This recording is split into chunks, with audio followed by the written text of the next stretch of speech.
I watched this super interesting documentary the other day about the Jews that had survived the concentration camps. Like, I never knew what happened to them.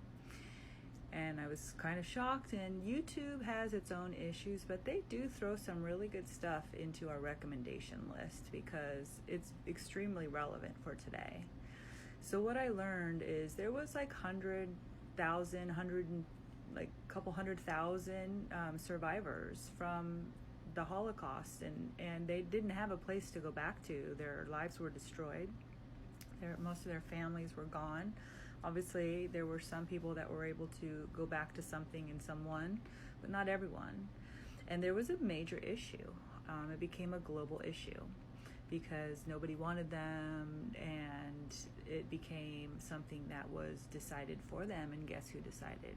The UN. And guess where they put them? Palestine. It's like they were almost experimenting, and they know now what happens when you put two cultures right next to each other. And that's kind of like what they do to destroy communities, because there's nothing wrong with culture, but there is something wrong with trying to put everybody on top of each other and make them all be the same. It's like they're literally putting us together to kill each other, because that's what happened, and they know it. So the whole thing that's going on in Palestine is the UN's fault. You think they'll admit that? No, it was their idea. They could have given them their own land. Obviously, there's lots of, decisions and conversations that got to that point. I'm sure they were happy to get it. But if there was real forward-thinking people, they would say, no, we need to just give them their own land. That's what we need. We need every country, culture to be able to live independently. Africa is for Africans. Asia is for Asians. South America, South Americans. The islands for islanders. America for Americans. And guess what? There's absolutely nothing wrong with it. Europe for the Europeans. And we all have our India for the Indians. Like, we can go on forever with this, right?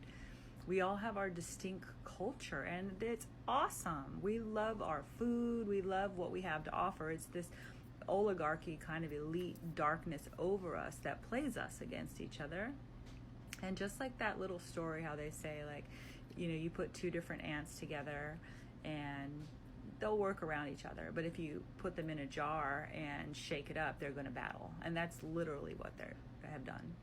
And that is what happened to Palestine. That's not fair to any of those people, and it's the UN's fault for putting them next to each other, and we're having it done worldwide. It's all over Europe. The Islamic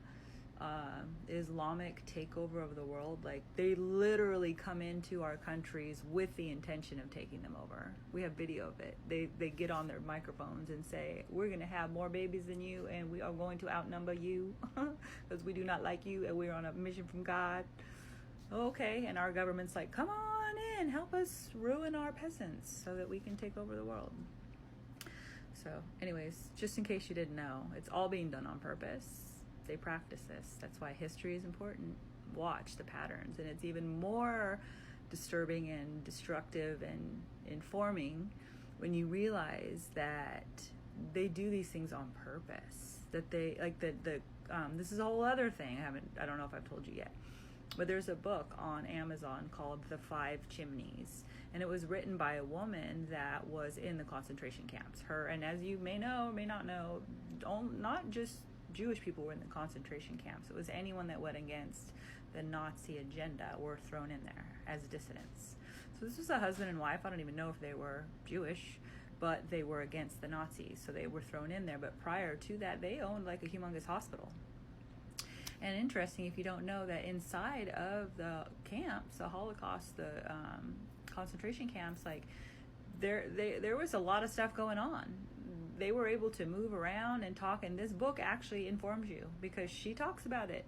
And she had a job inside of the concentration camps because of her experience outside of the concentration camps. So she got access to a lot of medical information and a lot of information about the different experiments that they were doing in the concentration camps during the Holocaust, which were, guess what, gender bending, poisoning the food to make everybody infertile, and yeah, death shots to the heart, how to just put injections in somebody and make their heart stop immediately. Does any of that sound familiar to anyone? Yeah, it's called the Notsee agenda. It is the UN agenda. They're ruining the world so that they can have power over it. It's obviously not about resources. That's the story. But anyways, I think that people are knowing enough. I just wanted to mention those things. Look it up. Oh yes, before I go, one major point to be made in case you don't get to the book and read it for yourself. Guess which two companies were absolutely vital and pivotal in the whole concentration camp experiments? Yeah, Bayer Monsanto and the Red Cross. The Red Cross, Bayer Monsanto was obviously all about the experiments, human experiments, poison, and now they're in charge of our food supply. And the Red Cross, they were the ones that would pick up the prisoners and drive them to the concentration camps. And they're just running around right now, like supposedly working for us? No. Slight correction, Red Cross picked up the concentration camp prisoners and drove them to the gas chamber.